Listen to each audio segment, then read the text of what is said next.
get started, right? Hi, thank you for showing up.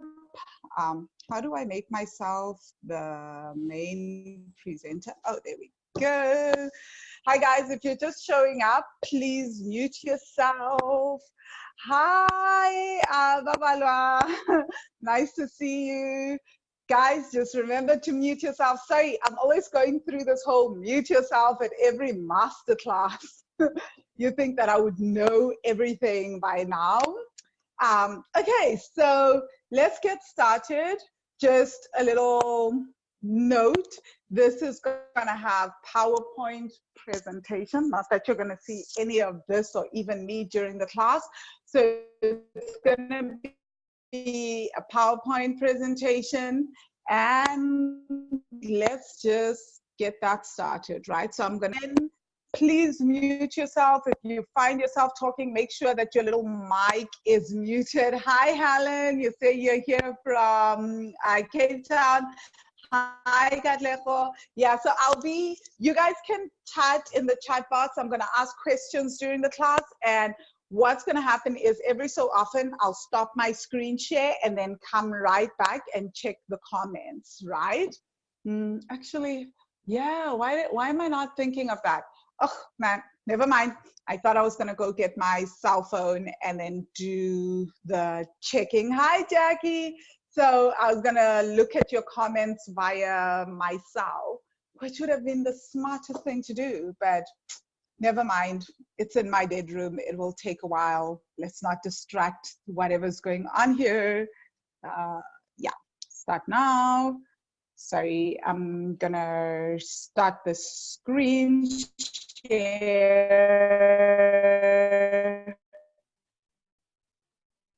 And let's see if I do that. There we go. Guys, you should be able to see my screen right now. Hopefully you see it. Sorry, I'm trying to go. Oh, again, something I do every master. So welcome to the 7 Emotions class, right?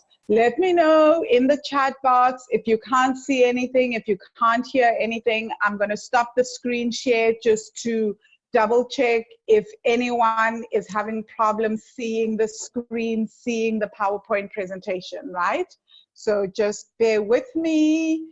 Okay, is everyone able? Let me know at this point if you are not able to see anything, right? You should be able to see me on Zoom and it should say recording, etc. And then I'm about to go back to PowerPoint. So since I'm not really seeing much going on chat, I assume that we are all seeing the screen. Awesome. See, this is why I needed my other cell phone so that I could actually check the chats. Oh, anyway, guys, welcome. My name is Vangilem, and I'm at Vangilem Makwakwa on Twitter. I said in Twitter, okay, on Twitter. Sorry, excuse my typo. I'm legendary for typos. The Money Magic students are always on my case because of my legendary typos. So you guys probably know me from the bank account challenge or from the live videos that I do or just from my email list, right? Just from the Wealthy Money email list. But what I do is I help women unlock their inner money guru and heal their ancestral traumas so they can fall in love with their bank accounts and live their best lives. And of course, you guys know that I talk a lot about income, expansion, and recently Wealthy Money launched the Property Magicians podcast. So before we start, please, well, if you're on your cell phone, obviously you can't turn off your cell phone, but basically my whole point is get rid of any distractions.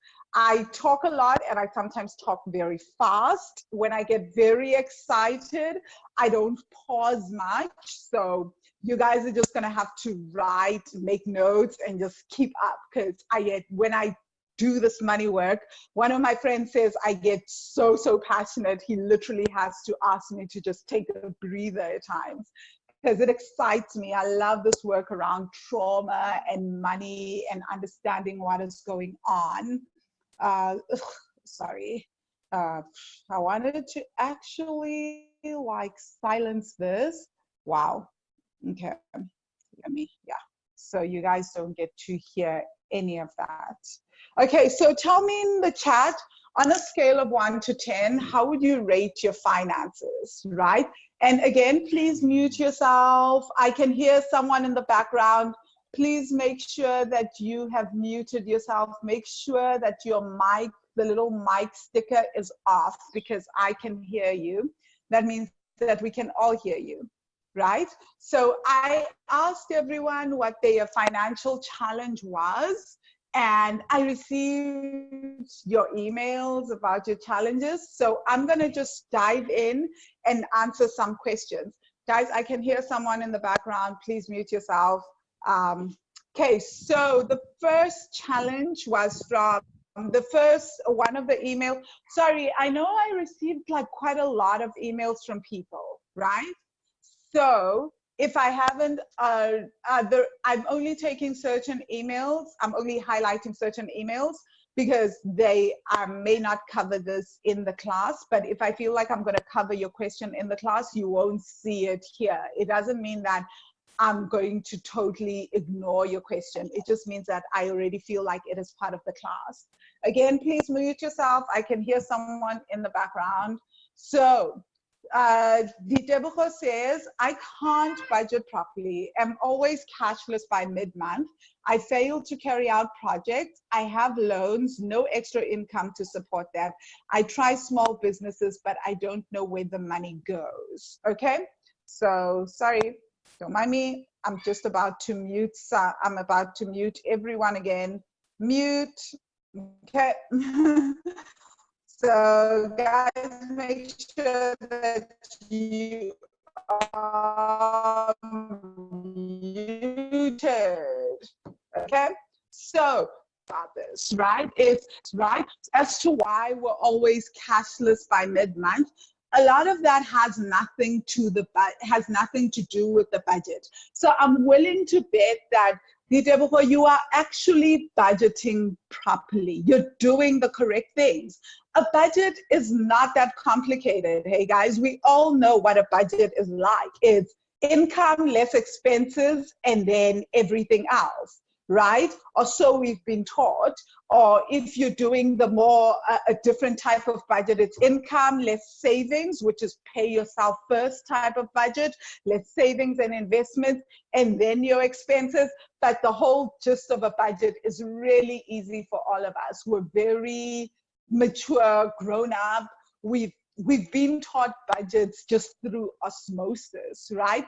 So the problem isn't that we can't budget properly. There is no such thing, I believe, right? Like, so some people may miss out some expenses on their budgets, forget to put some debts on the budget, but that's not the train smash. The issue is our relationship with money, is that we're not actually, the truth of the matter is that there's a part of our subconscious that doesn't want us to stick to this budget, that doesn't want us to have money throughout the month, because we don't feel safe with money. We don't feel protected by money.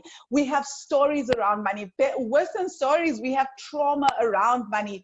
Or we have just grown up seeing how every time at home there was money, what we experienced was that maybe at month end people went on a shopping spree and spent everything, and now we're just replaying those childhood traumas and dramas, right, around money. And even if we promise ourselves to do better, our subconscious and our sub-personalities, like our inner child or our inner teen, etc., all those things and our traumas, our fears are so much stronger than our best intentions, right?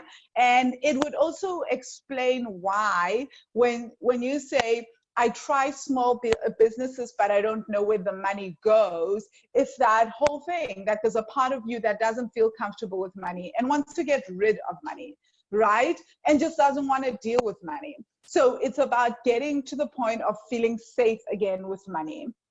And that's an emotional thing. That's about healing trauma, because the 7 billion people on the planet, I always say that there's about twice that many, and there's twice those amounts of traumas. Because what most of us tend to think of a trauma, of a financial trauma, as something that is massive, like, oh my God, I went bankrupt, or my family lost the house. And it doesn't have to be that big. We all process information very differently. What could be a trauma to you at 6 years old could be like an okay event to me at 6 years old, right? We're all made differently. We all process things differently. My sister and I definitely have different traumas. You know, we grew up in the same households with different families, but the way, in the same household with the same family members, with the same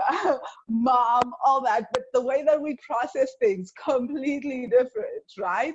So Star says, my biggest challenges right now is how to save for my son's tuition fees before he starts a standard one. So if you're from, not from South Africa, standard one is grade 3, right, in 2022, and how to generate sustainable streams of income to supplement my salary, and these streams to be there to supplement my income in the 20 years from now.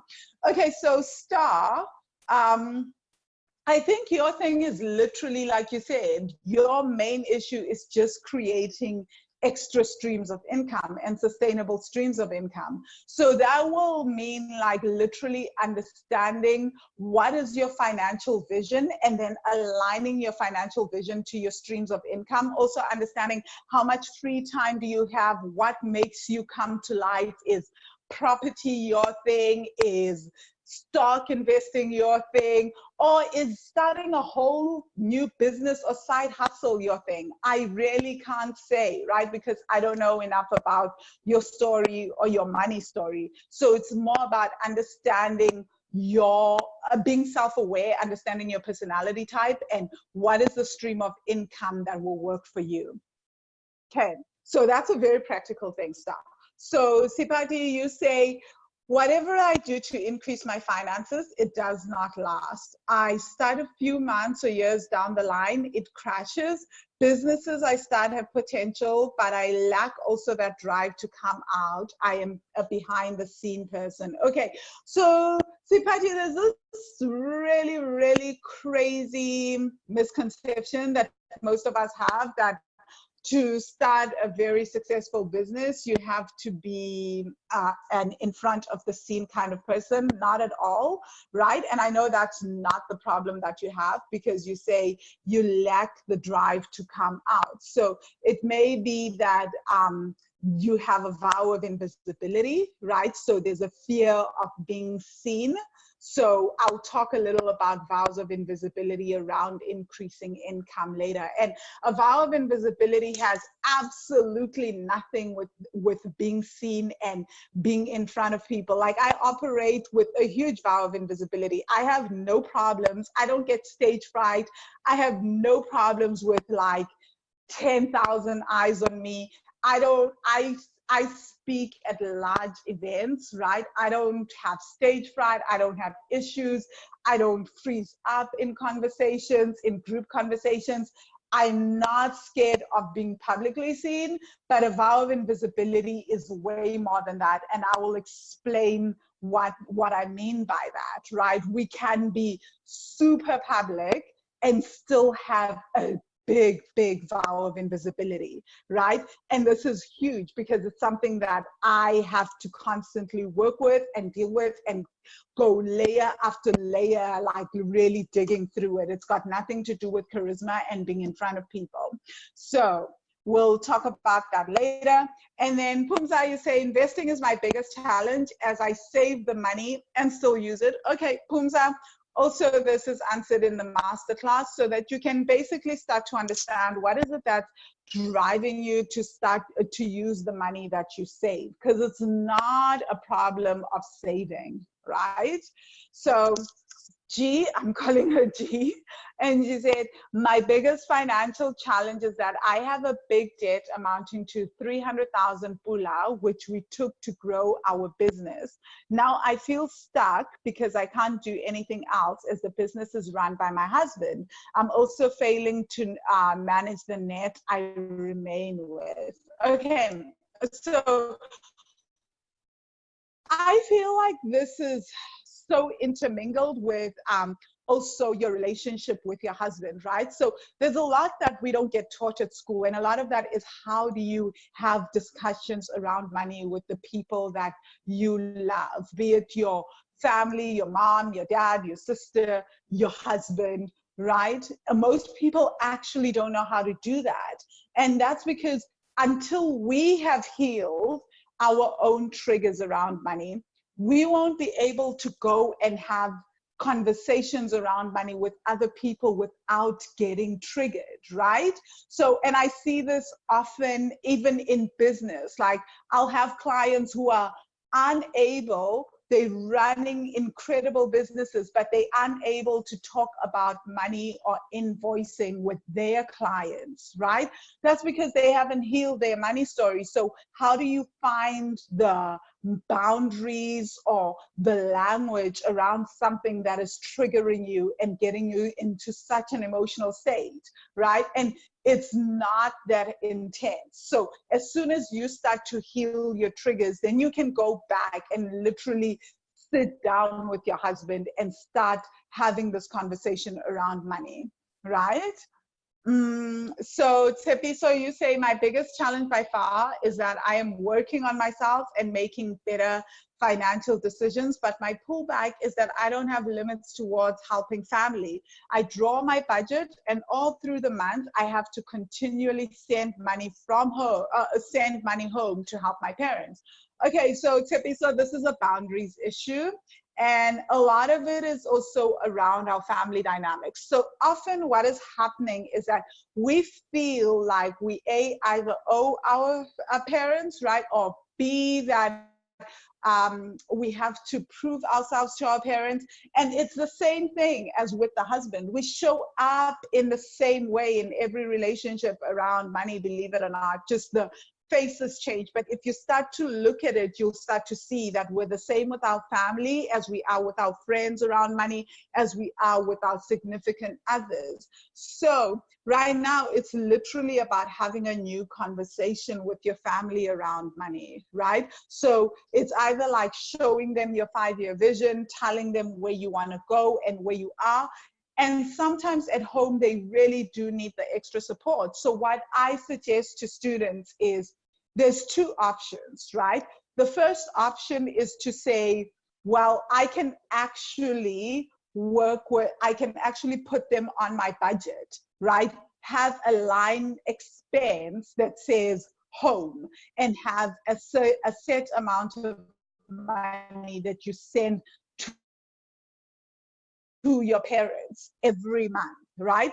Or if you want to, you can send it once a year, but I say like every month. So you know that every month you're sending them this much, and you tell them, I'm going to be sending you this much every month. It's up to you guys to use it as you want, right? And then you don't have to, then the money isn't going up or down every month. They also have set expectations. They know that this is what we're going to get from you every month, and we need to make use of it, right? Or the other option, and it's something that I've been toying around with and talking to Mizo about last year, is another option is like literally helping our families by creating passive income. So most of us come from families where we have space for back rooms. So if you can build back rooms at the back and then just say to your family, you know what, I'm going to renovate this, and then it's up to you. Then you get your tenants, and then you get your monthly income. Or I'm going to build the back rooms, renovate the back rooms, whatever. And then they know that they get a set income from the tenants, and then you're out of it. That's a once-off expense, and it's kind of a bulk expense.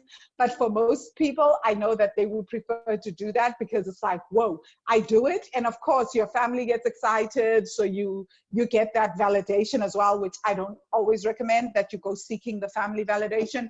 But it's that, hey, look, I actually built these back rooms, and you guys can actually make an income from that. That is your income. I'm not involved in it. It's part of that. It's part of your own household expenses and your household income. So that it's just about finding new ways to help our families, right?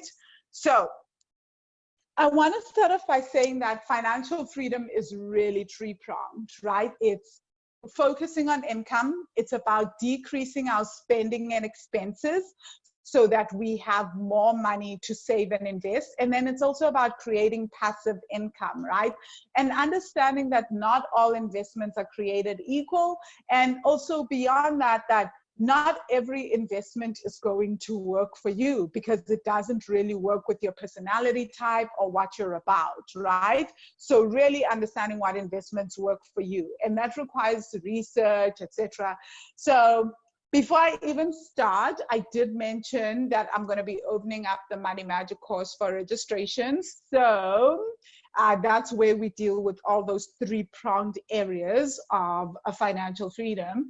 And I just wanted to share with you guys what students said about the course. So I'm not going to read everything, don't worry. So Tegofatso just says, this is the best thing. So right here, she said, this is the best thing I have ever spent money on, a gift that keeps on giving. I have no consumer debt. I've gotten 2 promotions and money problems are a thing of the past. Saying all this without feeling guilty or some type of way is also a gain from the course. It took me time, lots of crying, a lot of inner work to get here, but it is totally worth it. Yes, there's a lot of crying and a lot of drama that goes on in the course and within me as I do the course and as I teach in the course. So Zaza, whose real name is Zandile, right, says, I signed up for the Money Magic course in 2017 after having been on the bigger one, the free one, for about a year and too broke to afford the Money Magic course. That's what I thought anyway. The first bit of magic was somehow being able to pay for the course once I signed up. Money showed up and has never stopped. My 10-year-old daughter is now convinced that we are rich. Right, so back to the masterclass. What are you going to learn today? So my first thing that I'm going to be teaching you guys is the step 1, the emotions that stop us from increasing income. So this is huge because, like I said in a live video earlier this week, if we can, if we have higher income, right, increased income means that we can, if we're saving 10% of $1,000 or 1,000 Rand, that's $100 or 1,000 Rand or 100 Rand, right? But if we're saving 10% of $10,000 or 10,000 Rand, that's 1,000 Rand that we're saving every month, or $1,000 that we're saving every month, right? So the more our income, the more we can save, and the more we can save, the more money we have to invest. And of course, if you're following the Property Magicians podcast, you understand that the more money you have to invest means that you can buy, instead of buying one house, you can now buy a whole block of buildings. And that means that you up level to your passive income at a faster rate. So this is why increasing income is so important, because the more your income, the more you can use your saving, the more you can save, and the more you can start to invest and up level to passive income at a faster rate, right? And then step 2 is really the 7 emotions. The second part of the masterclass is the 7 emotions that stop us from saving and investing. So I want us to look at how our emotions play out in terms of our financial behavior. And then the final part is talking about healing ourselves to heal our finances, right? This is so, so important, because it's not just about the affirmations, the visualizations. It's really about healing, right? What I've been saying to people recently is that the universe responds to the whole of who we are. So it is responding to even our sub-personalities, that inner child that is screaming, no, money is unsafe.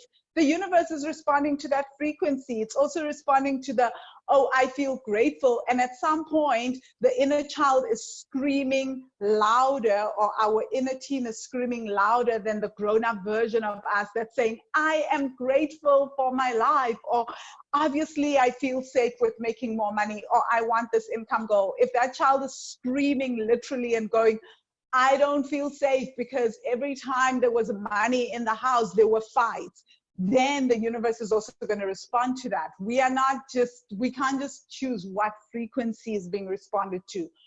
It's the whole of us, right? This is why healing will feel like magic, right? I call it the money magic course, because sometimes the healing feels like magic, that we heal a part of us and suddenly we're achieving our goals and we didn't do much of anything. Well, we actually did. We just integrated the sub-personality, the inner child and the inner teen, and started to heal them so that they scream a different tune, right? So that when the adult version of us says, I'm excited, the inner child and the inner teen also feels excited, right? So before we dig in, maybe you guys don't know my story. Not everyone knows my story, right? So I want to share my story with you quickly, just so you know how I got here and I started teaching, and how I actually ended up teaching all this. So my journey with personal finance started long before. I actually studied finance at UCT. So this is why sometimes you guys are getting the really numbers driven me, right? And then I also did an MBA at the Simmons School of Management. That is me graduating, right? So in 2010, that was the worst year of my life that I can actually remember, because that was the height of my depression. I couldn't get out of bed. I was $60,000 in debt. I couldn't see the light. I had this MBA and I couldn't get a job. I couldn't make money. When I say I couldn't make money, I mean like I couldn't make a dollar to save my life, you know? And I was living in the States at the time. It was bad, right? So I was really ashamed, that I had this incredible education. I had this finance honors degree, business science finance honors degree from the University of Cape Town. I'd gone to this incredible MBA program in Boston, Massachusetts. I'd taken out student loans. I'd started a company, or so it looked, and my company wasn't making any money. So I was ashamed. I was ashamed of my debt. I was ashamed of my inability to make money. I was ashamed that so much had gone into my education, right? And I could not make this education deliver. So I was also having panic attacks every time I had to go to the bank to withdraw money, and every time I had to look at my bank statements. And I was tired and scared most of the time. I was trying to run a company and tired and scared, but I also had this burning desire to be debt free, right? So this set me on a crazy journey, because guys, remember, I had all the practical elements. I had the finance degree, I had the MBA. My MBA had been focused on the finance, the strategy. So I knew my problem was not a practical problem, because I'd been one of the top students even in my MBA program. So I was like, okay, my problem is more than that. So I went on this insane journey to really chuck out everything that I had learned up until then. And I remember the day I decided to do that. I was like, let me just pretend I know nothing. What do I know? I know that I get panic attacks. I know my body is getting ill because of this. I know I can no longer digest food. So let me work backwards. And that's how a lot of this work has been born, right? So I did a lot of the money magic coursework, and 4 years later, I was debt free. I had somehow paid off 60,000 US dollars, even though I had moved back to South Africa and was earning South African rands. It was incredible, right? And then I wrote and published a book, Heart, Mind, and Money. So some of you have already read that book, and that's probably why you're here. And then I launched Wealthy Money. I started traveling. I'm currently in Sri Lanka in a little town called Jayala. That is me in Thailand. I drive around on scooters everywhere. And last year, according to Google, I did 8 countries and God knows how many cities. I've not even bothered to count. Like, as soon as I saw that it was over 100, I was like, oh my God, like, this is crazy. So I travel a lot, right? And the beauty is I went from traveling with credit card debt to traveling with no credit cards. I actually don't own a credit card right now. I don't owe anyone, thankfully, except my accountant for her invoice, right? So, but yeah, that is the absolute truth. So I don't even know you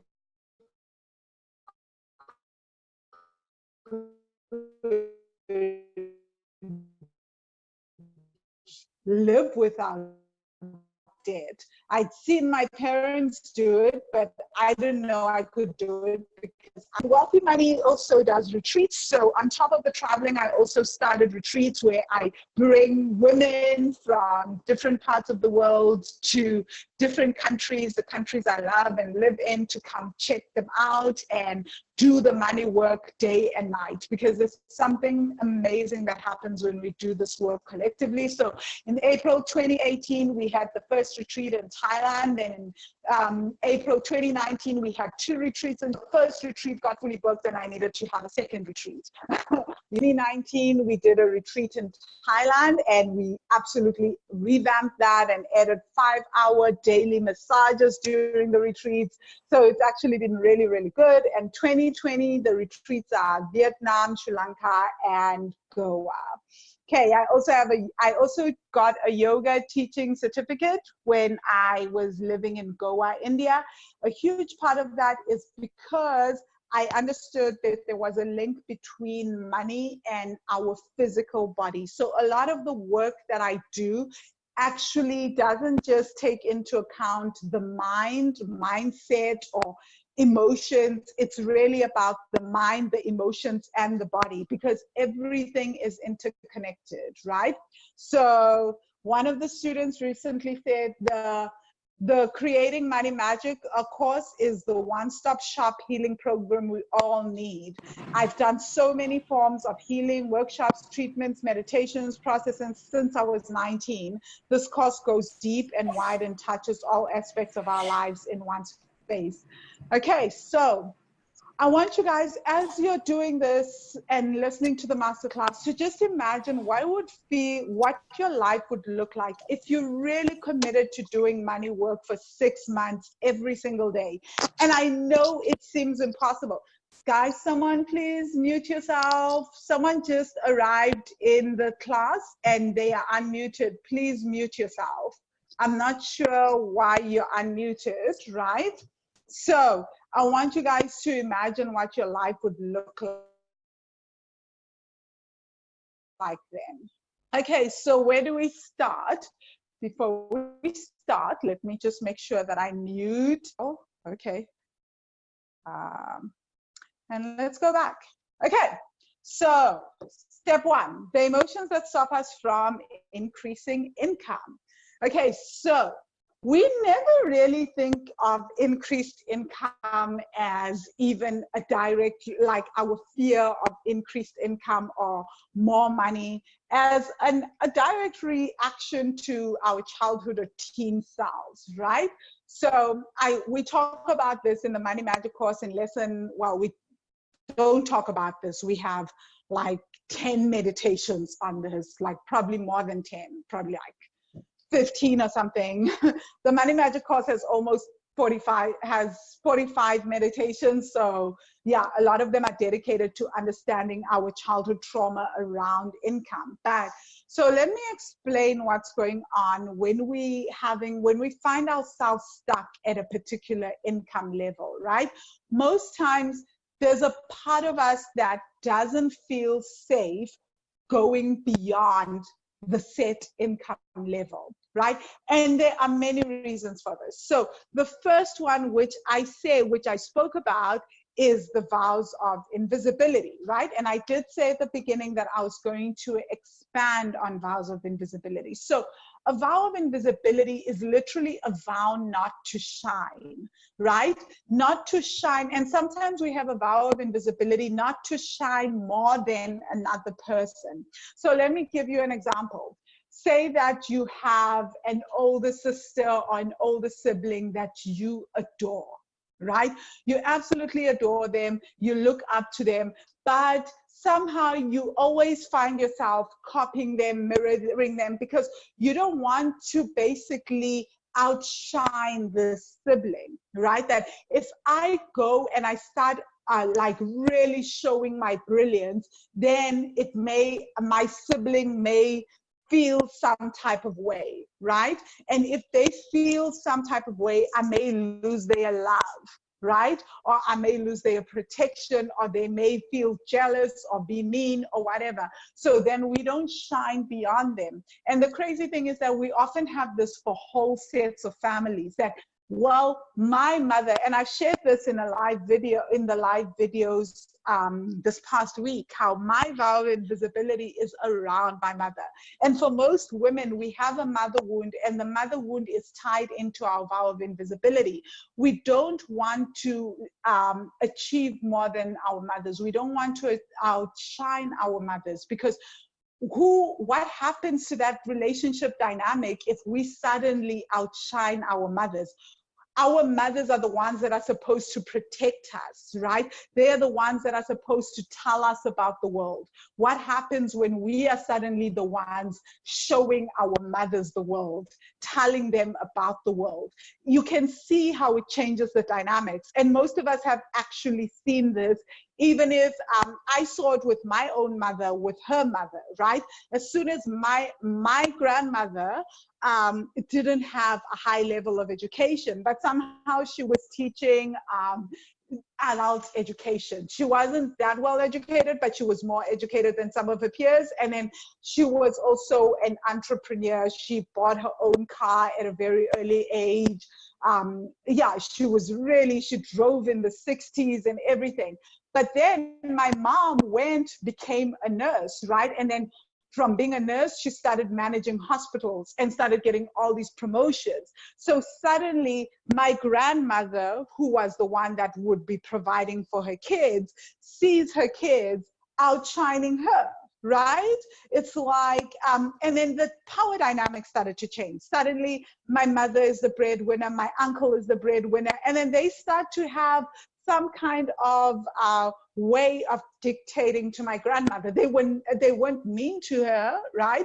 But it was like very, very clear who is the person who is making the money in the house. And I know most of us understand this from the breadwinner dynamics in our households, right? So some of us may look at this growing up and we're like, we don't want to be that. We want to maintain, we want to be, especially with women, it's like, I want to still be mom's little girl. I don't want to go so far away and lose my mother. So my big vow of invisibility is that I don't want to achieve more than my mother, right? That has been my thing that I'm trying to work through, because it doesn't feel safe. Also, what does that do to the relationship dynamics? Is my mom going to be comfortable with that? Is she going to be confident with that? The problem with the vow of invisibility, when it's around particularly shining, and the vow of invisibility is always around shining and outshining other people, the problem becomes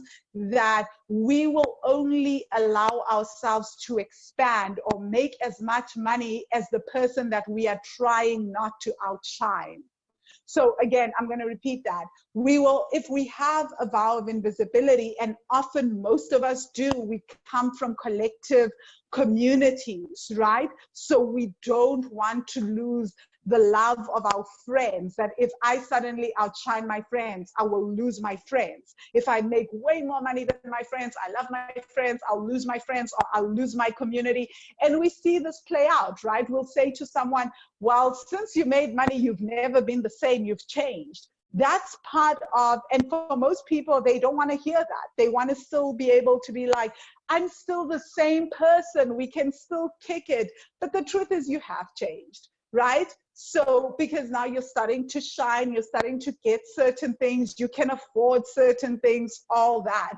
Even your outlook has changed. You may not even have changed externally with your spending habits, but the way that you're thinking about money, using money, earning money has changed. And that means that your energy, your frequency has changed. And people can start to sense that very quickly, because people are constantly responding to our vibration and our energy, not exactly what we're doing. So they can see that it's small things. So we try to hold ourselves back, right? We take these vows of invisibility, and then we don't allow ourselves to outshine our communities, right? So you only make as much money as the person or the people or the group of people that you are trying not to outshine, right? Vows of invisibility are key to understand, and they play out a lot, like I said, within families, and a lot, especially when we are a collective people, because we believe that we need to succeed, that we need the collective to succeed, which we do, because our success gives other people permission to also expand. And also, like I said, like if you're expanding and making more money, then you can start having discussions with your family like, hey, I can build some back rooms here, or I can literally build a property that will be yours, that you manage, and then that's it. That's your thing, right? So we can have those conversations, but these vows will hold us captive. Vows are very much a spiritual thing. You can't just decide, oh, I'm going to be less visible now. It doesn't, oh, I'm going to be more visible now. Oh, I understand the vow of invisibility. Nope. I usually have students and clients go into Akashic records to untangle vows. Vows are extremely intricate, and they are on a spiritual level. So we have to allow ourselves to release our vows, right? So lesson 19 in the Money Magic course is where we deal with the vows of invisibility.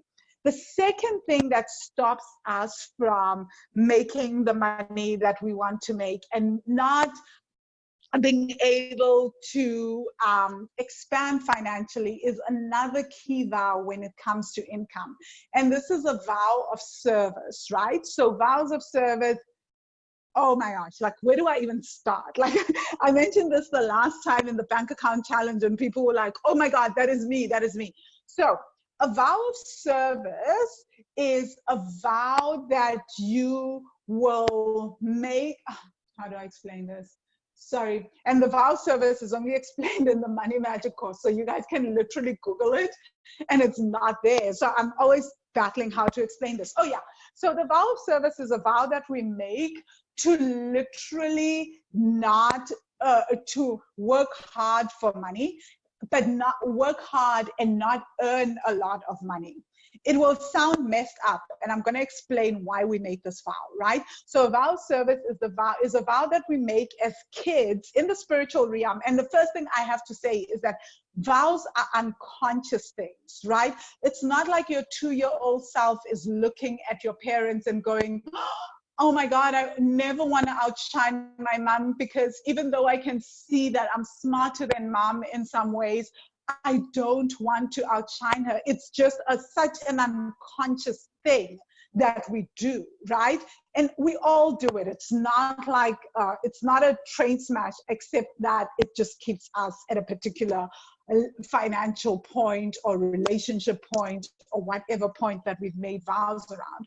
So the vow service is a vow to work for free or for very little money. So here's the thing.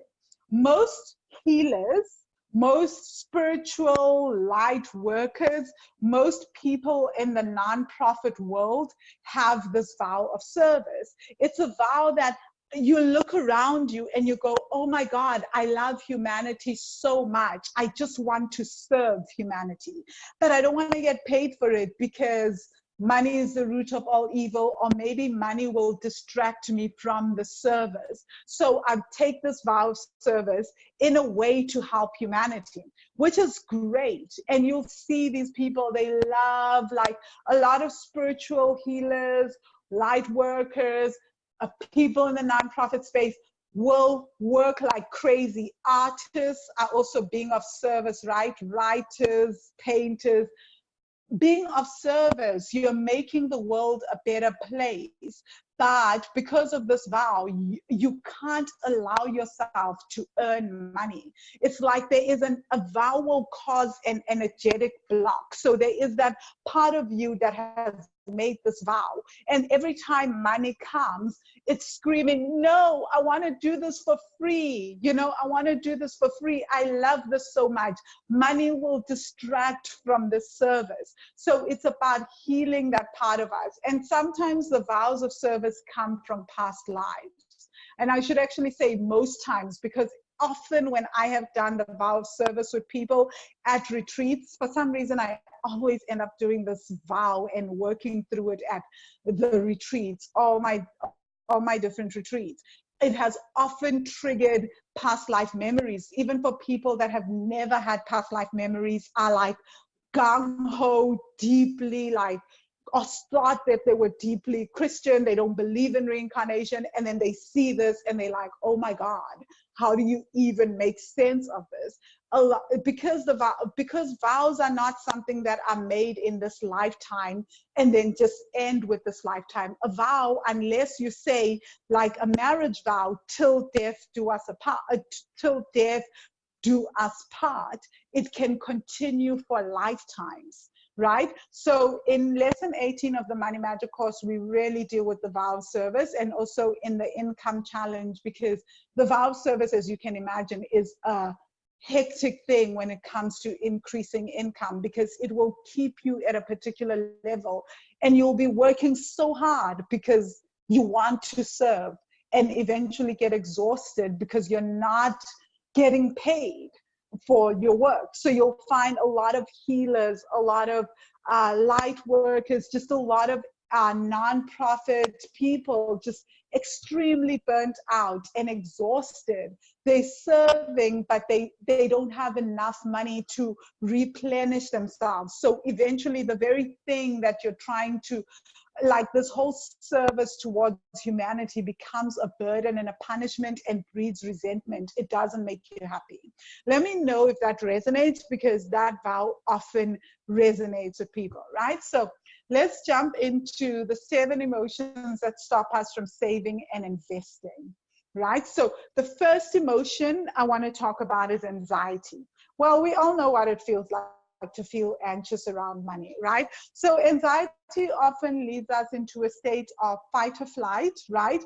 And when we get into the state, we often want to avoid our finances, right? And if we're avoiding our finances, we avoid looking at the bill, right? And then that usually also leads to increased debt, because we don't look at our bills every month.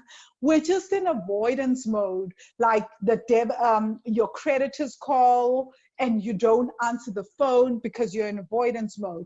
Anxiety also makes it very difficult. Anyone that has struggled with anxiety knows that it's very difficult to walk into an employment setup and then they're asking you for, someone has unmuted themselves, please mute yourself again. So to walk into a working situation and then people say, hey, how much do you want to earn? What are your salary expectations? When you're feeling anxious, you're not going to be that confident person and say, oh, these are my salary expectations. No, ma'am, right? So anxiety also affects our ability to earn income, especially when we feel anxious around money, discussing money, the topic of money, all that. So I usually tell people, lesson 1 meditations in the Money Magic course, that's where we start with anxiety.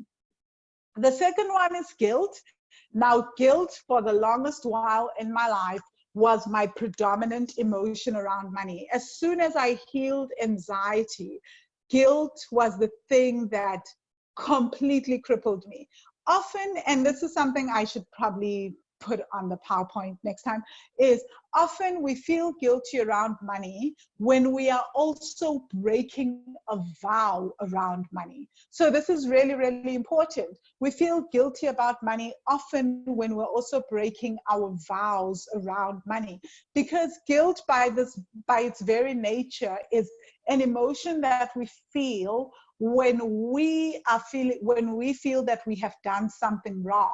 So when you think of people that are breaking marriage vows, right? We all know, even though you don't have to be married, we've watched enough series, we've seen our family members, we know, right, that breaking a marriage vow will often cause someone to feel the greatest form of guilt. And then the minute they feel that guilt, they will break out. A marriage vow is also a vow, right? And it's also a vow that's often, almost always, made in the spiritual realms as well, right? So there's a lot of guilt that goes with that. So our vows around money. So when we're also breaking, and I promise you, there's tons of vows around money. I just mentioned two, but when we break those vows, we tend to feel guilty around money, right? So when we feel guilty when it comes to money, we tend to get rid of money. Why? Because guilt is an emotion that we feel to rectify a situation, right? So if having money is what is causing us to feel guilty, it makes sense that to rectify the situation, we would get rid of money, right?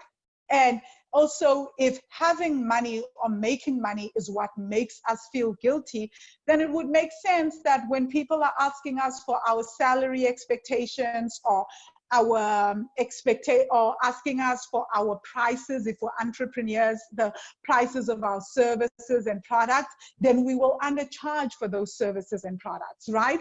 Because we're feeling guilty, right, about having money or making money. And another great way that we get rid of money is we manifest emergencies. By that, I mean that, let's say that every time you have money, suddenly your car breaks down, right? You have money, suddenly a friend out of the blue calls you and they need money and it's an emergency, you really need to help this friend, or a family emergency comes up and they don't think to call someone else. They just call you on the day when you have money. The days when you don't have money, people are not checking on you, right? So these are manifestations of emergencies to help you get rid of money, right? So just being aware of that. And often guilt is one of the underlying emotions. And guilt tends to go with breaking of vows. So you need to get back in line to align with those vows. So the way to heal guilt is to literally do inner child healing. So lesson 6 to lesson 9 is a lot of just deep inner child healing, and then working with the spirit of money so that we start changing the way that we see money, which is lesson 0 in the Money Magic course. And then the third emotion is shame. So shame is a very interesting emotion, right?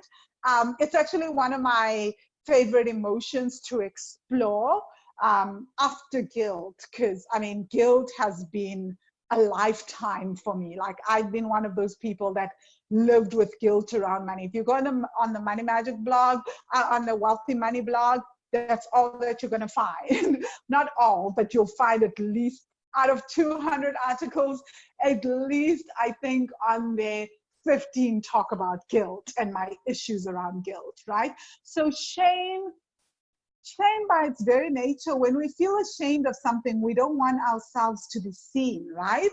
I mean, we all know that. Like, when have you felt shame and felt like, oh my God, I'm so ashamed by this action, but I'm still going to walk out and hold my head up high and feel great about it? You may do that so that people don't see the truth, right? But the truth is, internally, you want to hide, right?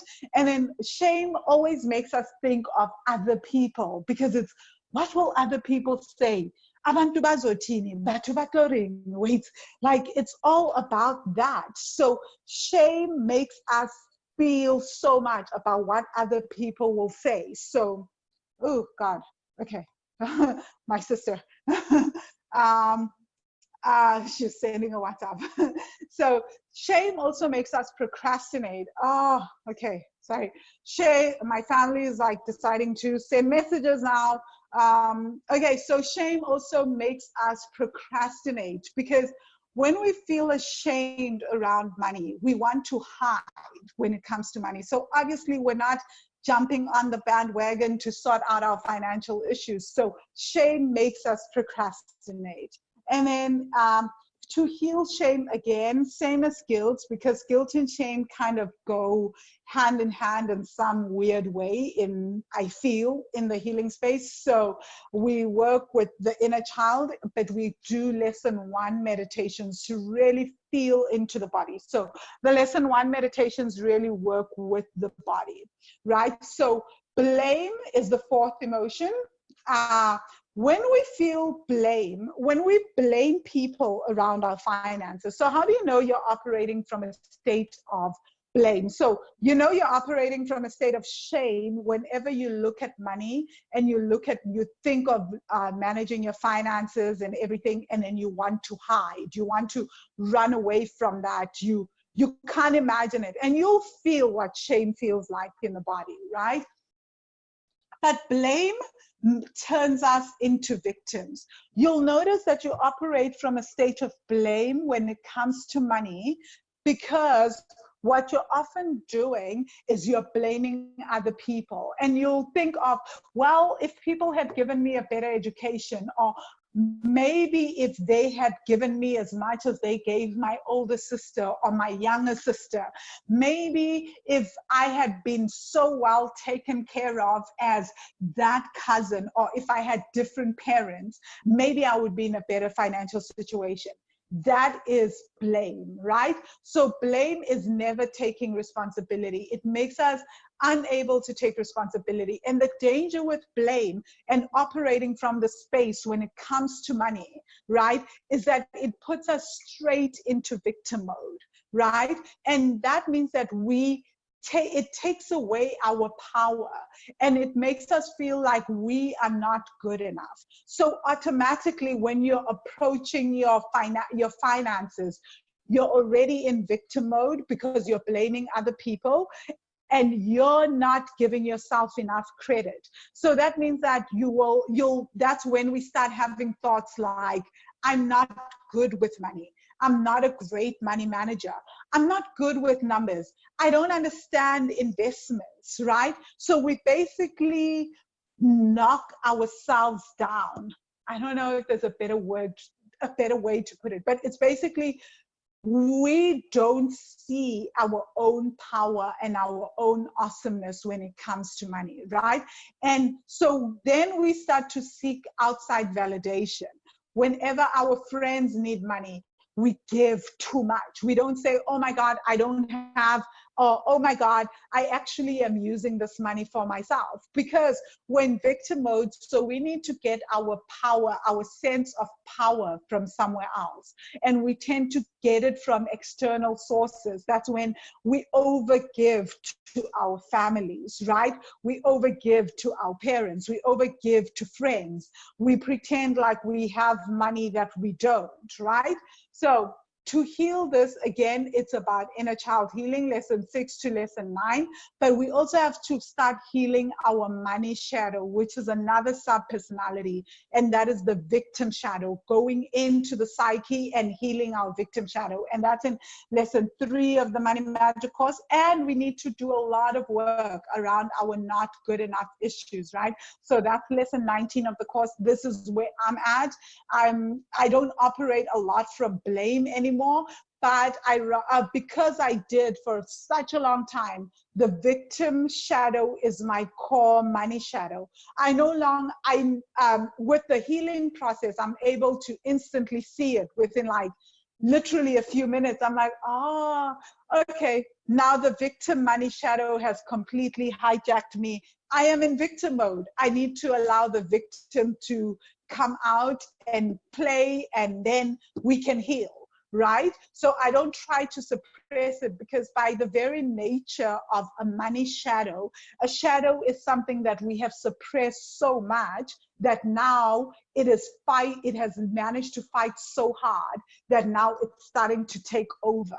Right? Whereas when you work with your shadows, they don't take over, they don't hijack you, in the same way that when we work with our inner child, when we work with our inner teen, they no longer hijack us, right? The 5th emotion is overwhelm. So overwhelm is really easy to understand, right? It's just too much stuff going on financially. So If you've got like 1,000,001 credit cards, which was me at once upon a time, too many people that you owe money to, again, that was me. At one point, I tallied up all the people and everyone that I owed. I came up to like all my debts when I was starting off on this journey of paying off debt, and I owed like 20 something people, including credit cards, uh, banks, everything. It was a mess. So obviously I felt overwhelmed financially, right? And when we feel overwhelmed, we actually procrastinate. Most of us are procrastinating on the income goals that we have because the income goal feels very overwhelming. So we can't take the first step. Why is that? Because we've set such a huge income goal, our mind cannot comprehend it. And instead, the mind looks at it and goes, oh no, this is too big. So sometimes it's great to set incredible income goals. Like what I often say to people is then you want to break it down and bring it down to a level where you can feel in your body that your body is comfortable with this. So I ask people often to feel into their bodies, to feel how the income goal sits in their bodies, because your mind will be telling you, it's great, I love this income goal, because we somehow live in a society right now that convinces us that we cannot have a negative thought, right? Except like all these thoughts are like literally feedback to us to like say, I actually don't feel comfortable with this, right? So then you can work with the parts of your psyche that don't feel comfortable with that and find out how you can get them to feel even slightly comfortable. So when we feel overwhelmed, we also run from our money problems, right? So that's why I couldn't pay off my debt, because 20-something debts, 20-something different people and creditors that I owed. How the heck was I going to get that done, you know? So I had to first work with the feeling of overwhelm and really start healing that. And then it became easier to do things, right? So the first step I take people through is lesson 3, when overwhelm is your main issue, the goal setting worksheet, which is taking all your debts, your income goals, etc., in lesson 3 of the Money Magic course and making them more digestible so that it's easier to deal, right? And then also taking people through adopting new financial behaviors in lesson 5. So for me, definitely a new financial behavior that I needed to adopt wasn't a budget, which I was working with. It was a debt repayment plan. Nobody had told me about that because I was like, I'm just terrible at budgeting. This is why I'm so in debt. No, I was overwhelmed with the amount of debt I had. What I really needed to do was adopt a new financial behavior, which in this case was a debt repayment plan, and focus on figuring out how to pay my debts. Right? And once I had a debt repayment plan, it became so much easier to do the budget because I was able. So in the Money Magic course in lesson 5, I have the worksheet where I have people merge their debt repayment plans with their budget. So I was able to put all my debt repayment goals on the budget and make them part of the expenses. And that made it easier, right? And sometimes a new financial behavior is also negotiating with your creditors, right? And talking to them. So the 6th emotion is frustration. So frustration is really, we all know what it's like to feel frustrated. In Hot Mind and Money, my book, I talk about the frustration aggression principle, which is studies have shown that when we feel frustrated, we instantly also go into anger mode, right? And the minute we feel angry, most of us have experienced what anger feels like, right? Not most of us, all of us. Anger is such a human emotion, right? If you haven't, watch a 2-year-old going through the terrible twos, right? Watch them throw tantrums. We've all been angry and we all know what anger feels like, right? And anger is a destructive and a constructive emotion. So frustration can lead to some pretty destructive behaviors, right? So when we feel frustrated about our finances, we may give up, right? You're like, I'm pushing for this, I'm pushing for this, I'm trying this new income stream, I'm trying to start this business, it's not working out, I'm getting frustrated. I'm trying to pay off my debt, but every time I pay off my debt, I blow it all up again. Because I feel frustrated. And in that case, we end up giving up because we know what frustration feels like. It leads us to give up on our finances. That's when you just decide you're not even going to bother anymore with, you're not going to bother in budget. You'll just keep repeating the same cycles, right? Because you're in frustration mode and you just don't want to deal with the frustration. So you're just not going to bother. You're just going to keep getting the debt. You're just going to keep living paycheck to paycheck because frustration, right? So frustration definitely leads to self-sabotage. Another thing is that frustration also leads to self-deprivation, right? Because we're so frustrated, you just don't even want to allow yourself to feel your desires, because having a desire often means having to spend money on it, right? So we deprive ourselves. And what we often do is we call it great budgeting. And I want us to understand that self-deprivation has an impact on our finances, and it's not a positive impact. It's a negative impact, right? So what most of us do is we call it great budgeting. I won't allow myself to have the organic food that I like. I would rather have the cheapest of the cheap options. So everything it's got to be cheap. Even if this is what my heart really wants, that's what I want, right? So what you're actually teaching or reinforcing to yourself when you're in self-deprivation mode, when everything is too expensive and you're always going for the cheapest option. And I speak from experience because this was me. This was me. I mean, my family doesn't believe it because I changed so much over the years. They've forgotten it. They think like, wow, no, that could not have been you, but this was me, right? But what that reinforces every time you're operating from self-deprivation and denying yourself the things that you truly want, even if it's really what your heart is desiring, is that that there's not enough money. So you're actually reinforcing that every single time. And that belief becomes even more strongly embedded in your psyche. And now you can feel what that feels like in your body when you believe there's not enough money and you're operating from that. So just think about that. If you are an entrepreneur and you are launching products and services for a certain amount of money, right? And then you are launching those products and services, but your core belief is that there isn't enough money, right? And people don't have money. Do you think that you will believe that people will buy your products and services at that price? If your core programming is, I don't have enough money, or there isn't enough money, because what I believe for myself is what I tend to believe for other people, right? So you're automatically going to underprice. So this is why self-deprivation is actually not so great, because you're operating from a space of scarcity. It's not from the space of abundance, right? And now I want you to understand that just a self-deprivation, like I said, it's not budgeting, it's not really frugality. There's a difference between being frugal and depriving ourselves. And this is something that we really need to understand. You can still be frugal and not up. Hello, someone. Hello, guys. Please mute yourself. I just heard a baby cry. Right? So to heal this, we work with the spirit of money, lesson 0. Or we work with healing our ancestral money stories in lesson 21.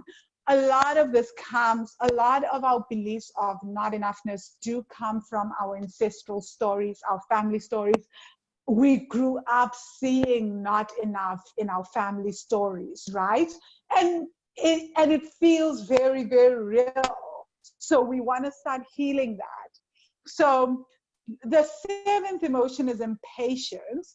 And impatience, really easy, right? We all know what impatience feels like. Oh, sorry, I'm going to quickly do this and I'm going to mute everyone again and then look at everyone's comments because I can still hear the baby in the background. So impatience leads to instant gratification, which literally leads to increased debt, right? Because we want everything now. And often when we're impatient, we take the first offer of anything, the first salary offer, and we also tend to overpay for things. So with impatience, I ask people to do the lesson 1 meditations in the Money Magic course to change their impatience around money and also to heal their vows of loyalty and rebellion, especially around families and around money and situations around money in lesson 20 of the Money Magic course. Whew. Let me breathe. How are you guys feeling? Is this making any sense? Please let me know in, okay, I'm muting everyone again. Please let me know. Why is it? I just muted everyone. Okay, so please let me know in the chat session how everything is going. Why is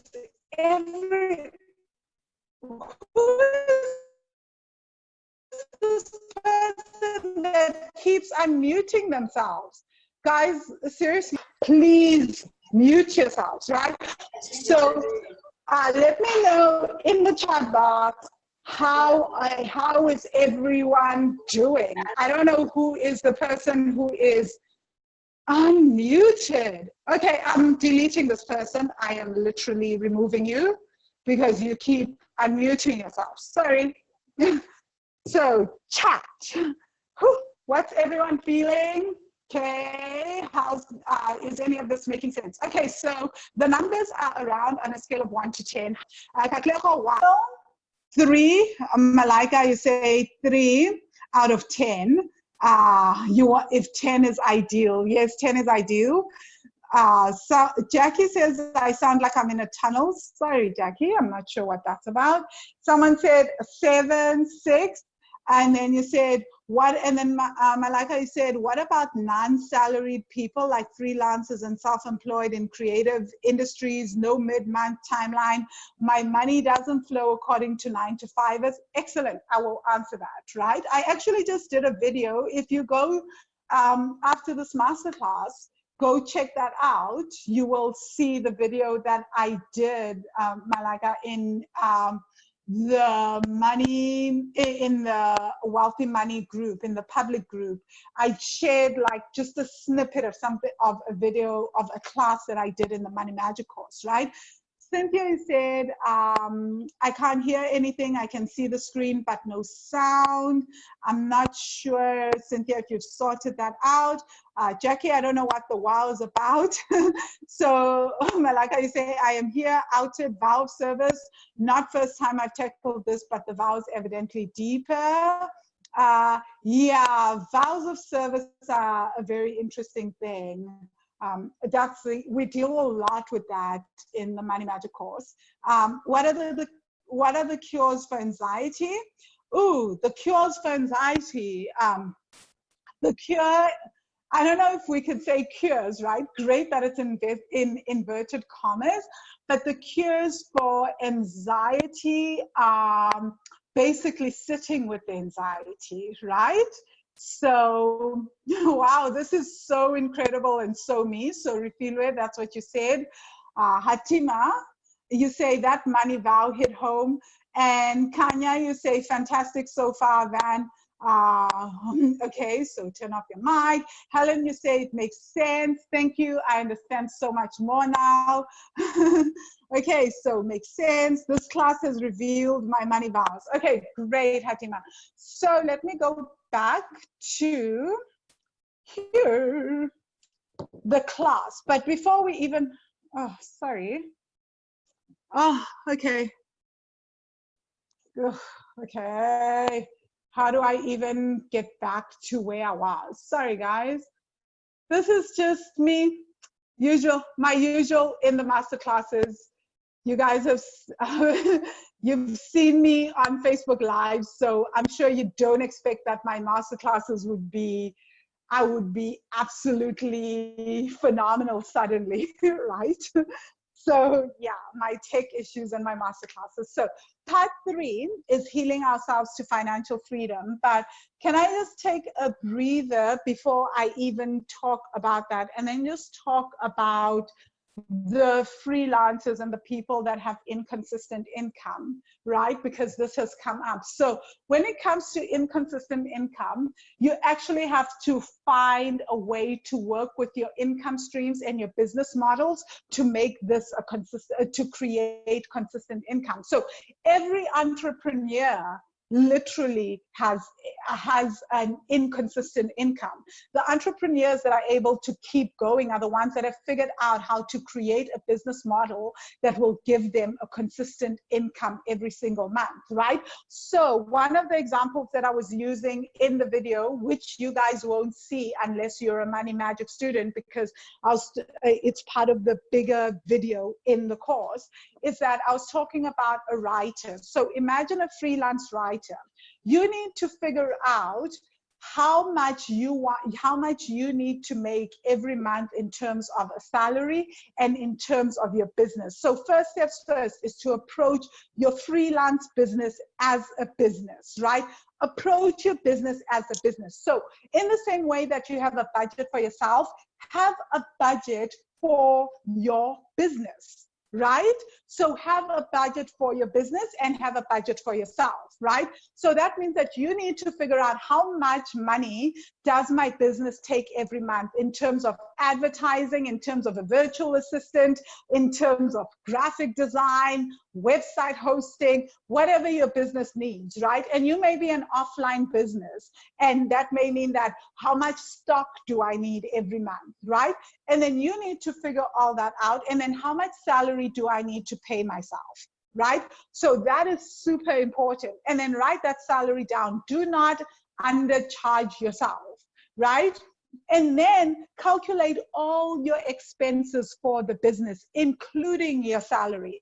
Because when we don't pay ourselves a salary, we start taking money for the business for critical personal stuff, right? So this is why we pay ourselves a salary, just to have that peace of mind. And then you need to figure out, once you've calculated all your expenses, how much does this business need to earn every month, right? And then sticking with the idea of the freelance writer, right, is you need to figure out, for me, let's say that you make, from writing a magazine article or a journal piece, I don't know, right? So maybe you make 5,000 Rand or $500 from writing a blog post or a magazine article. And your income goal is to make 40,000 Rand a month, right? So that means that you need to, or $4,000 a month. So then you need 8 writing clients every month. You need to figure out, how do I get those 8 clients? So maybe you get a client every time, for every 10 proposals you send out to a company or to a magazine, you get 1 client, right? So that means that you now know that I need to send out 80 proposals every month in order to get 8 clients. But is that feasible? If the answer is no, who the hell wants to send out 80 proposals every month? Definitely not me, not even on my best days when I'm feeling confident am I going to look at that and get excited, right? So you'll probably feel overwhelmed in that case. Remember what I said about income goals that are very high and they make us scared and make us procrastinate? Because you look at this, you're like, 80 proposals a month, and there's like 12 months in a year, and this is what I need to do every single month. You're going to start procrastinating because it will feel overwhelming. 80 proposals feels overwhelming for any human being, right? It's not just you. So I can tell you just from the bat, that sounds overwhelming. But This is an example, right? It can be anything. For some of us, we feel overwhelmed by 20 proposals a month. I feel overwhelmed by 20 proposals a month, but to be honest. So then you would cut back on that. Then that means that you would have a conversation with yourself and say, I still want to make this 40,000 Rand a month, or I want to make this 4,000 US dollars a month. So how do I do it? How can I create an income stream that will, how can I change my entire business model such that I don't have to send out these proposals every month, and maybe change my entire business model so that I have these clients, I repeat clients, and they sign an annual contract with me. So where I had to send 80 proposals, I only have to send a few proposals, maybe 20 proposals.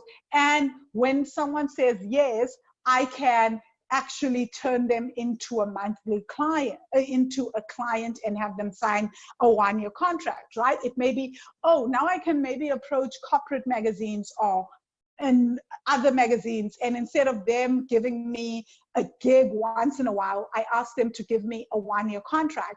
And instead of charging 5,000 Rand an article, I up my value and up my brand, show up on social media, do more, etc., so that I can charge more. So instead of charging 5,000 Rand an article, I am now going to charge 10,000 Rand an article. So instead of needing 8 clients, I now need 4 clients. Right? So now I need 4 clients every month. It's less strenuous, right? I don't have to send as many proposals to get them. And I know that these clients are monthly clients, and I can just keep them like that. And I only need to worry about getting the next clients for the next year, right? So it's up to you. There are so many ways to reach the same income goal and to create a consistent income every month as an entrepreneur, as a freelancer, as a healer, as anyone, by just looking at your business model and tweaking some things in the business model, right? So healing ourselves to financial freedom, that is literally part of healing ourselves to financial freedom as well, I think, right? So the first thing first is to remember, it's never about the money. It's about the things that we don't know, right? So the things that often trip us up is that most of us tend to think that we need to do more when it comes to money, and actually we don't. We need to think more creatively. We need to think differently, right? So you can have the same business model, operate within the same industry, and just be more creative with your business model, with your pricing, with the packaging, with how you package your products and services, even with your payment plans, right? That's all that that's what it takes. But most of us are so stuck in the trauma that we think it's about the money. And because we're scared, we're anxious, we are frustrated, we're overwhelmed, we have all these vows, it makes it harder for us to actually think creatively. I mean, that's not just me talking, that's tons and tons of research. You guys can look at it. Anxiety plus creativity. Go on Google. You'll see that anxiety, all these emotions impact our creativity. Actually, the irony is that most of us think that we are more creative when we're under stress, when actually we are more creative when we're relaxed. And since money is a stressful topic, it's hard to tap into that creativity, right? So it's not about the money, it's about something even deeper, which is ancestral trauma, right? So most of us have actually convinced ourselves that if we could just heal our ancestral trauma around money, then most of us have actually convinced ourselves that if we could just make more money, our problems would disappear. If you're South African, right? And you've probably seen the show I Blew It, right? And if you haven't, go on YouTube. If you're in the States and on here or wherever, go on YouTube and check out I Blew It. Very traumatic, right? So we are all capable of becoming an I Blew It episode. What we see on I Blew It is that people get money. They get lots of money. They don't just get money, they get lots of money, lots and lots of money. And the money makes them crazy, right? What's going on there? It's that we all believe, and I'm sure when they got that money, that they also believed that they would do better, that their lives would improve, and somehow they got the money and all sense went out the window, right? And I feel like this is not a laughing matter. This is actually highlighting our traumas as a people around money, right? It's actually showing us that actually more money can actually triggers us in ways that we can't understand. We've seen people on the show buy 20 cars and they don't sleep. They don't come down until they have nothing. And most of them go back to being in a worse position than they were before they got all those millions and millions, right? And what's happening there is because it's not about the money. It's about so much more than money, right? So what we have originally been taught is that first we heal our income, we take care, then we save. First we make more money, then we save, we invest, we pay back debt, and we manage our spending. And that's how we get to be financially free and in a better financial situation. That is not true, right? As I said, on I Blew It, we already see that this does not work. People get millions and millions, and the opposite happens. They end up in a worse state in less than 18 months. We've seen people like blow through millions in a space of a year, 2 years, buy like things that they don't need, all sorts of things. Why? Because often we are being triggered, right? The parts of ourselves that has made vows around money, has all the beliefs around money, the thoughts and fears around money, the ancestral stories around money, right? Those parts of us are literally freaking out and saying, this money is not safe. It's not safe to make more money. So it doesn't actually lead to increased savings. So having more money doesn't lead to financial freedom. Saving more doesn't lead to financial freedom, because there's also the parts of us that's like, I'm too scared to spend this money. So we're too scared in that case to even make investment decisions, right? So even having increased savings doesn't lead to financial freedom because of our fears around money. So the way that we heal this, and they don't teach us this, is that we start by healing the thoughts, the beliefs, the memories, the vows, the ancestral heritage, the spiritual beliefs. There's so much more, right? At the deepest levels of our psyche around money. And then we start to pay attention to our emotions around money whenever we manage money, the sensations in our bodies, and then the changes in our breath whenever we're managing money, paying off money, making investment decisions around money, right? Because everything will show up in the body. It will also show up as our emotional state. But our emotions are also a symptom of something deeper going on. Okay, so how does this stop us from doing the practical stuff? So I've just spoken about all the emotional stuff, and you guys, we've spoken about the 7 emotions around money, but how do all those beliefs stop us? They stop us from multiple income streams, right? And investing, because like I said, it all comes back to our underlying beliefs, what is driving us, our underlying traumas, our vows. It becomes very, very difficult for us to then make wise investment decisions, to create those multiple streams of income. That's why we'll find ourselves starting businesses and unable to grow those businesses, or we always get to a certain point in terms of our income and we can't grow beyond that income level, right? That is problematic. And a lot of it, and then we'll go and we'll do all the practical stuff that people tell us, and we'll see our friends succeeding at the practical stuff, right? And then we don't succeed. And if you're anything like me, your first conclusion may have been, before I started doing this work and the research and really understanding what was going on, my first conclusion was like, damn, this witchcraft is deep, hey? Like, I really need to figure out who is bewitching me and doing things to me, right? So, and the thing is that it's not that. There's just so much going on at an ancestral level. And the important thing to truly understand is that if we come from families where people didn't discuss money, or we saw our parents do certain things around money. As kids, you don't have the deductive logic to be like, oh, the way that mom and dad are spending money is not the right way. We just copy that, and then we start doing what our parents do. And even as adults, it's almost like we're having outer body experiences. Our inner child just hijacks us, or our inner teen hijacks us, and we're operating from the 6-year-old or the 14-year-old version in terms of money, right? So keep sharing your insights in the chat, guys.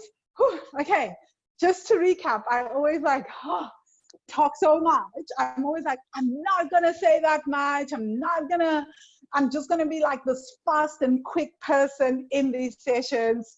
And I'm never, right? You guys have seen the Facebook Live videos. I always like just go so in depth on explaining. So what we've learned today was about the emotions that stop us from increasing income, or rather the vows, right? And then the 7 emotions that stop us from saving and investing and also increasing our income. And then we've also learned about healing ourselves to heal our finances, right?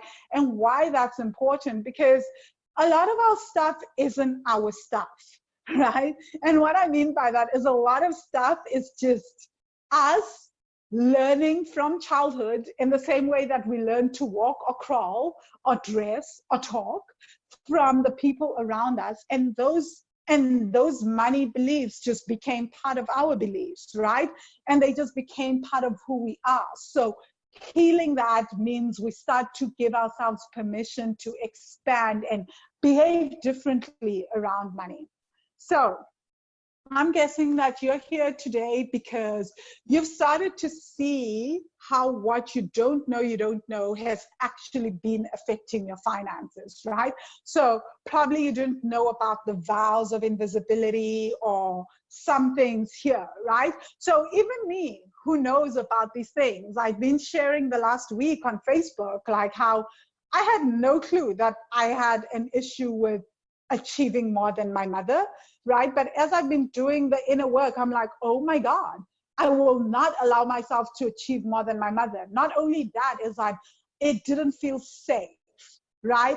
Nothing in me wanted to do that, right? So, or you're here because you want to change spending habits, but find yourself recreating debt instead, right? You want to expand financially, but you feel lost or stuck at the same income level and you have no clue what's going on. You have done and are probably still doing the practical stuff, and yet your finances aren't changing. Is it witchcraft? I say that because literally people think I'm joking when I say this, but I promise you, I really believe this, right? Because it felt like, yeah, this really, there was no other explanation. I'm like, I am getting the degrees, I am getting the education, I am going for the interviews, I'm doing everything, but nothing is changing. So it can feel like that, right? So I just want to just start by saying that nothing I've shared with you today is theory or ideas. These are all things that me and my clients have done to increase income, start saving, and start investing, right? And honestly, most people have seen me through the live videos. You see me on Facebook sharing, having my meltdowns. So, you know, it's real. I don't have any advantages or special skills, right? I don't have a secret tool or access to expensive resources. I just have the Money Magic course, and it really is life-changing. So right now, you probably think you've gotten all you need to get with regards to money, but the challenge is that this is not even 1% of what I actually teach in my main course. There's a reason why my course is lifetime access, right? Because there's no way I'm ever going to try and teach that all in one class. Heck, I can barely even like keep myself from expanding on a bunch of other topics in this one class.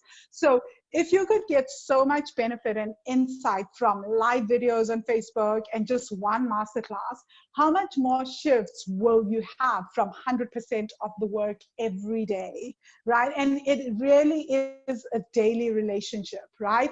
I feel like we put so much emphasis on our romantic relationships, and we know that it requires daily work, but we don't expect the same with money. We know that to stay healthy, we can't be healthy after just hearing about the gym or going to the gym for 5 days. We know that we have to keep at it every day to see real results. So why do we think it's different with money, right? We use money every day and we interact with it in some way every day. But we think that this should be different, that we don't need a constant relationship with money, right? Your relationship with money isn't going to change after just one class or reading just one article. You have to actively work on it every day. It's just like a romantic relationship or your health. I don't go to yoga once and go, oh, great. It's like every day my relationship with my body is different. Today I was like, oh my God, this pose is so easy. Yesterday it was impossible, right? So our relationship with money is constantly changing as we change. So my advice to the constant working through our relationship with money is the Creating Money Magic course, right? Which is currently open for registration. It closes again on February 1st. There's many reasons why I don't keep the course open consistently for enrollment. That's because I usually have some sort of curriculum going, and I just love to start a curriculum, stop it, start a curriculum. And then so whenever I open for registration, it's because we're ready to move on to the next curriculum, right? So what most students say, so Michelle said, concurring with all my fellow money magicians, the value is well worth more than the price. I thought I was signing up for a money course. I thought I had dealt with most of my other limiting beliefs. This course continues to teach me that everything is related, and the best way to heal your money and anything else really is holistically, right? And she says, and knowing that I keep doing the work with a group of amazing beings leaves me speechless. Busisiwe says, I think the free products would help because people become familiar with what you can do by the time they come to purchase your products. The decision is already made, and therefore you will make something like, you will make a plan, whatever the price may be. It is the same with me with Vanila's work. At first I was skeptical of paying for such a service. I thought as a trained coach, I can just do the work using books and what's out there. But then I joined the group and started watching the free videos, and only after a number of months, I decided to use these services. Although I thought it was pricey, the decision was already made in my spirit. Now that I'm in the course, I realize how much work went into the course and that the price is justified. And some of you guys may know Busi. She is now doing incredible stuff with her business, where she's teaching about Black women in the workplace and teaching them how to deal with toxic work environments, right? So pretty cool. She's a Money Magic student. And Mati said, hi Van, the Money Magic course continues to bring money magic in my life. I'm glad our paths crossed. Had someone been telling me these stories, I wouldn't believe them. You guys can read the rest of that. So what is the course? Let me just give you guys a quick rundown of the Money Magic course. For me, it's a holistic approach to our finances. It's spiritual, emotional, and practical, right? You already know there's a lot of sitting with things in the body and really getting in touch with your emotions, also on a physical level. It has 21 modules, 42 plus guided meditations, which is like 45 or something. And I keep adding more guided meditations. We've got 30 plus bonus classes, not even mentioning the live classes that I do that get uploaded on the course as well, on the course site. Then we've got worksheets, budget spreadsheets, for over 45 hours of video and audio training, and of course the secret Facebook tribe that everybody talks about. Oh, so there's 3 different ways to learn, which is you can through video, through meditations, through writing. So I try to really cater to everyone's different style of learning, because I'm very sometimes I'm visual, sometimes I'm an audio person, sometimes I'm a writing person. So I understand that we all have different ways of learning. So the purpose of this course is really to help you turn financial blocks into benefits. It's about increasing streams of income and savings, setting bold money goals and going after them. Yes, the money goals that we set are really bold, right? You guys have seen me freak out about my own money goals the last few weeks on the Facebook group, on the live videos. It's really real. So, and you actually have a money tribe to cheer you on. That is my favorite thing, having the tribe. So I just want you guys to quickly see, I'm going to breeze through this so fast. It's the course curriculum so that you see just how much goes into this, right? It's like, there's a start here section where I do frequently asked questions, I explain things, etc., so people don't get confused. Then there's free gifts, right? There's constant gifts in the Money Magic course. So, but these are the ones that I actually want people to make use of, right? Then we've got weekly goal tracking worksheets, which is we track the big income goals that we have. We start to track them every week because we break things down and make them small. Then we also look at accountability and weekly review worksheet where we hold ourselves accountable and we see what's not working, what is working, and how the group can help us, right? And then there's a lesson 0 meditations, which is all about spirit of money. Then there's lesson 1, where I really teach these meditations about being in your body, like really starting to converse with your body and understand what's going on at a very physical level when it comes to money, your thoughts around money, your emotions around money, and your memories around money. Right? And lesson 2 is then we move on to starting to craft your own vision. Oh, and by the way, you never have to do this course in this order. I have never done this course in this order, and I never plan to. No student has been able to do the course in this particular order, but it just helps to have these sections, right? To know this is the lesson I need to go to when I'm crafting my vision, right? And we work on that. There's higher self meditations, going into Akashic records to find your soul purpose. Lesson 3 is about setting goals and creating an action plan. Then we start looking at how to use your resources in lesson 4, because it's not about the money or the lack of resources, but how we use the resources that we currently have to get to the next level, right? So lesson 5 then is all about adopting new financial behaviors. That's where you'll find the Excel budgeting and investment spreadsheets here. They in Excel and also in Word format, because not all of us are Excel fundies, right? So then we move on to living with intention and starting to heal the inner child. Lesson 7 is about changing our programs, which is all about how we make, spend, and invest money. So these meditations are quite incredible, if I do say so myself. So it's about releasing the need to worry and feel anxious about money. We have a meditation to release our attachment to not enough money, to release our belief that it needs to be hard to make money. We have a meditation to heal our money triggers. So yeah, a lot of work went into this course. And lesson 8 is about healing the inner child and the inner teen. Reclaiming our power from really deeply traumatic events. And then lesson 9 is about healing family dynamics around money, right? So it's the mother wound, the father wound, releasing our vows of loyalty to our families. And then lesson 10, one of my favorites, because I love the practical stuff, is about creating an investment portfolio. So this again is the practical stuff, right? You need a calculator and all that. And then lesson 11 is about building an investment portfolio, going deeper on that. Lesson 12 is talking a little about building a real estate portfolio. Lesson 13 is about forgiveness and debt. So looking at how not forgiving our past actually keeps us in debt as well.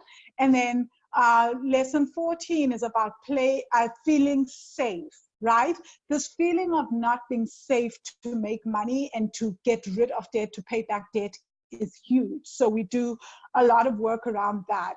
And then lesson 15 is the fear of losing love, which is also tied to the vow of invisibility, that if we suddenly make money and we're financially free and financially stable, we may actually lose the people that we love. We lose our friends, we lose our families, etc.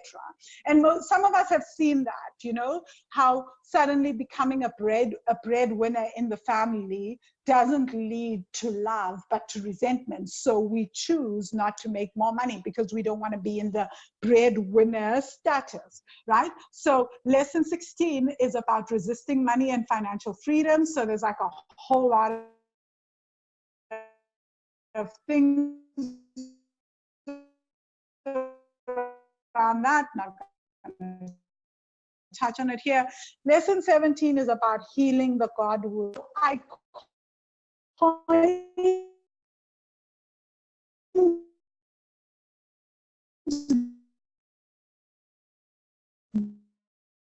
this term, the God wound, because I realized that those spiritual beliefs, and those are so touchy, no one can tell you what's right. Lesson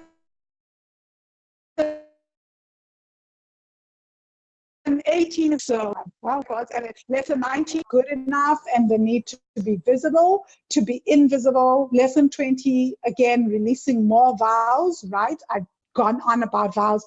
Lesson 21 is about healing family, money stories, and ancestral financial expectations. And then I've got a bunch of different challenges that basically help you do the course in a particular manner. So if your challenge is not being able to save, the bank account challenge is where I would ask you to start. So if your problem is that you can't make money, you can't grow your income, I would ask you to start with the income challenge. And every challenge references very specific courses, very specific lessons in the course, right? So what you would cover in the bank challenge may not be a lesson that you cover in the income challenge, right?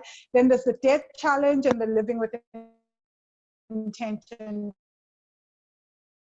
challenge. Okay, so like super fast by my standards. So what makes this course so revolutionary? For me, I think why people have these incredible breakthroughs from the Money Magic course is the secret Facebook group, the meditation, really and truly, I think, because it's the tools that I use to help everyone, to help all the students in the course heal their trauma at their deepest levels. And then there's the practical aspect. This is not a course that you just, oh, we're going to do the emotional stuff and then you're not going to tie it to your income goals and your budgeting. No way. We're going to be looking at your business model. We're going to be taking it apart. We want to look at your income goals. We want to do the budgets. We want to do the investments, right? And of course, I think the various challenges, because you can just, you know what your issue is. So you can just go, my issue is savings, so bank account challenge, and you can just start there. And most people have done my 5-day bank account challenge, but in the group, in the Money Magic course, the bank account challenge isn't 5 days, it's actually 16 days. Right? Because it's much more involved. It involves the meditations and all the other things that we do and all the other worksheets we do in the course. Unfortunately, in the 5-day challenge that I used to run, I couldn't cover all that in 5 days. And the best part is that you do the course at your own pace, you have lifetime access, you buy now and have access to all new course materials, you don't have to pay extra. There's a 30-day money back guarantee, right? Nobody has ever used that, but hey, there's a first time for everything, I suppose. I've touched wood. I don't ever expect anyone to use that. And if you join now, oh, there's no link in the chat. I always forget to put it there. Okay, so if you're watching the replay, there's going to be a big red button that says join now. So you can go to wealthy-money.com/money magic. I will put the link in the email. I'll send out a replay of this and put the link in the email, and you're going to get email reminders throughout up until February 1st, reminding you to sign up for the course if you want, right? So the big question is, how much does this course cost? It's 19,999 Rand upfront, or $1,999 upfront, or you can pay over 12 months, 1,999 Rand or 399 US dollars over 6 months. And this is for lifetime access, right? So you're not going to pay extra for anything else in this course, in the Money Magic group. This is standard. There is an EFT option. I almost said EFT tapping. There is an EFT option available for South Africans. I prefer you not use that option unless really your card doesn't work online. The online option will give you the option to pay via credit card and debit card, so it should work. Just a public announcement, the price for this course is going up, right? After February 1st on the next registration. If you're aware of the price of online courses, you know that my course is completely underpriced, right? So it's been slowly going up in price just so that it gets more towards the market value of where online courses are priced, right? So you can join now, and most people will say, but I can just go do a money course, etc. Yeah, you can go do a money course or college course or whatever, but what I'm saying is what I know makes the Money Magic course extra special is the meditations, right? And the meditations are unique to Wealthy Money. I know because people always ask me where I got the meditations. I record my own meditations. I write them out. I record them. Then I post them in the group. All the meditations are unique to Wealthy Money. And the students often will ask me to create specific meditations around specific issues. So that's how I end up growing the meditations as well, right? End up with so many meditations over time. So if you buy before, what I meant was to say if you sign up before January 30th, you will get access to the Travel and Save Like a Boss course. I put actually January 28th, I put November 30th, okay. So the course registration is from January 26th to February 1st. The bonus disappears January 28th. So there should be a link in the chat section that I completely forgot to put there. It's wealthy-money.com/moneymagic. Again, wealthy-money.com/moneymagic. This is how you join the course. Again, I will send you the link via email when I send the replay. So when you get to that link, you see a website picture that looks like this, a web page. You just click here to register, and then it will take you to all the various options, all the various ways that you want to pay, and you choose the way that you want to pay, give your credit card information, and when you click enroll in course, it will tell you, it will show you this little thing that says, welcome, you're officially a Money Magic student. It will take you to this page, and you can just go and you'll get to the curriculum. And you should also receive an email welcoming you to the course. So in probably like within 10 minutes of signing up, you'll receive an email. That's it for me. Questions? It's bedtime. Oh, wow. Okay, let me stop this screen share. I am, how do I stop my screen share? Close, stop share, start video. Okay. I don't know why it won't allow me to see myself. Okay, so guys, let me know if you have any questions. Feel free to send any emails to me. I'm sorry, it took a while, okay? Like it took a lot longer than I thought. Okay. Let me just read everybody's comments quickly. If you want to get off, you can get off now. I'm just going to see if I can respond to some people. Everything shows up in the body. So I don't know who this is. Where did I end? Okay, so Z2. Oh, bone. Okay, so Malika says, I'm going to start with Huawei P20. I have no clue who that is. Says self-depreciation is what I need to deal with. It makes so much sense. Malika, you say, I literally already feel more energized than when I started an hour ago, an hour away. So Bowen, you say, sometimes, thanks for unpacking limiting or self-sabotaging beliefs. I'm learning a lot. Malika, you say, so much to chew on, reflect, and apply. Thank you for your generous teaching and sharing. It's a pleasure. Zetu, you say, oh my gosh, this is me right now. Saved 2 years, but I'm absolutely terrified of letting it go. Sorry, Zetu. Nambulelo, you say, I used to spend senselessly. Someone, anonymous, I guess, Huawei P30 says, everything shows up in the body. I get inexplicable, excruciating abdominal pains. No matter what business adventure I go into, it doesn't yield returns. So abdominal pains is the third chakra, right? And the third chakra has to deal with willpower and taking action. But I also don't know what thoughts and beliefs you've stored in your stomach, right? We've all stored different things within our abdomen. So for me, I feel everything in my abdomen for some reason all the time. Like, so I understand how that feels, right? So there's work that needs to be done on that. So I don't know how to actually pronounce this. Anesthesia. I'm sure that's wrong how I'm pronouncing that name. I have no problem saving. I have saved very well. I'm not investing it. I'm losing money because my savings are just sitting in cash, not growing. Yeah.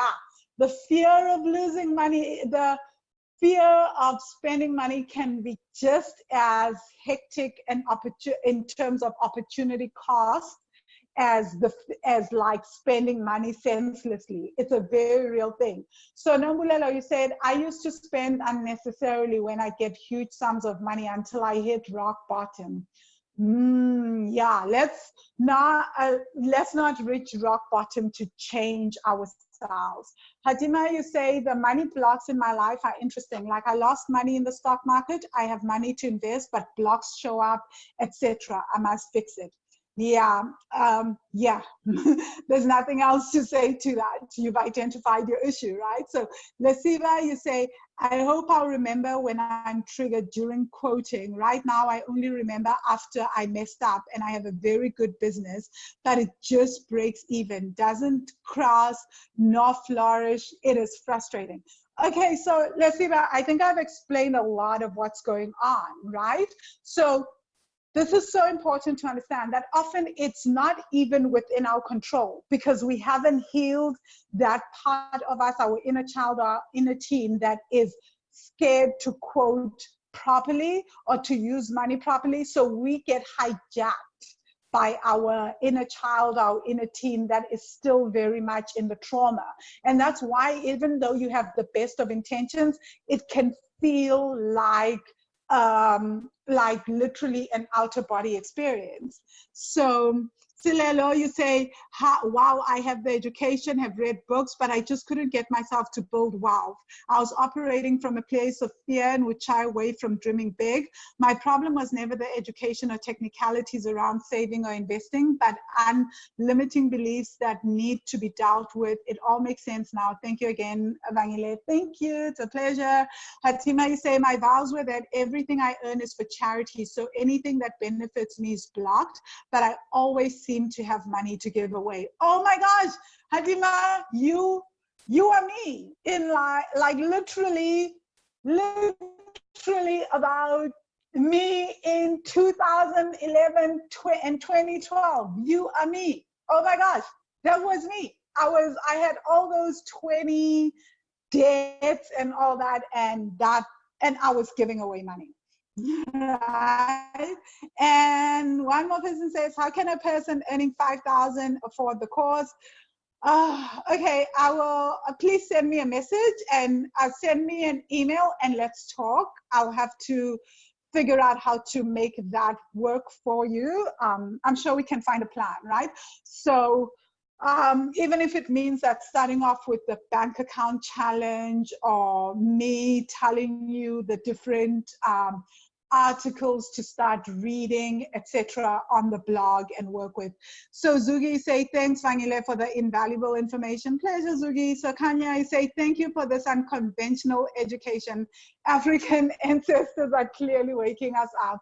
Thank you, Kanya. And then Nombulelo, you say, I'm recovering now, but I'm so scared to spend on myself that I spend on other people with no guilt. Thank you for this class, Vangile. Actually, Nombulelo, you haven't really quite recovered. It's that it's easier to spend on other people, right? Because there's something, wow, do I have I wonder if I did my live videos last year. On the group, if you go on the larger public group, you'll see me talking about this very issue that I have, that I keep going back and forth with myself, right? Is that it's easier to spend on other people, right? Because it's easier for us to spend on other people because we feel less guilty about spending on them, because the issue is not the other people and the issue is not about money. The issue is about us and understanding our own worthiness, our own deserving, and our own good enoughness, right?